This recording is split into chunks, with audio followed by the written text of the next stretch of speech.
បងប្អូនទាំងអស់គ្នាបាទមកគ្រឿងទៀតហើយដែលយើងធ្វើ promotion បងប្អូនណាបាទអានេះคลิกប្រភេទ click បាទ Honda click សេតណាបងប្អូនបាទរបស់ក្រុមហ៊ុនបាទយើងលេងហើយបាទគ្រឿងលេងវាថ្លៃបងប្អូនបាទគ្រឿងលេងវាកាខ្ញុំតម្លើងដូចជាអស់2000ជាងបងប្អូនណាបាទ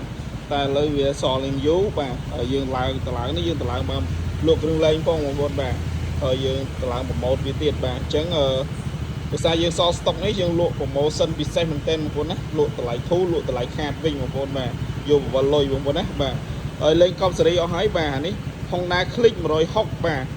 022មកទឹកស្លាកលេខបងប្អូនណាបាទកែបក៏លេងកប់សេរីបាទគីឡូបងប្អូនបាទទៅបាន1000គីឡូជាងទេធានាជូនបាទមាន RGB មានដៃនេះសម្រាប់ធ្វើអីវ៉ាន់បាទលេងកប់សេរីអស់ហើយបងប្អូនណាបាទកាំងដៃកបោនបាទតែបងប្អូនអានេះក៏មានភ្លើងដែរយើងមានក្នុងតាក់បិទបើកបាទហើយខាងក្រោយក៏មានភ្លើងដែរមានដូចគ្នាបងប្អូនបាទហើយស្លាកលេខចិត្តក្រែ5បងប្អូនបាទហើយយើងលេងកប់សេរីអស់ហើយបាទនិយាយទៅលេងសុខសាច់បងប្អូនណាបាទមានឆ្លន់ជន់ទៀតបងប្អូនបាទហើយ smart key បាទនេះកន្លែងក្នុងតាក់វាចុចបងប្អូនណាចុចតឡើងកូចខាងមុខបាទកូចបិទអីយើងមានទាំងអស់បងប្អូនបាទហើយ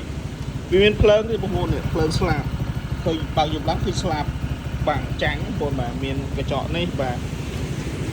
លេងច្រើនមែនទែនអញ្ចឹងពីមុនខ្ញុំលក់តម្លៃ40ជាងបងប្អូនណាតែឥឡូវខ្ញុំលក់ខាតវិញបងប្អូនបាទខ្ញុំប្រម៉ូសិនសល់តែ3680ទេបងប្អូនបាទ3680បាទ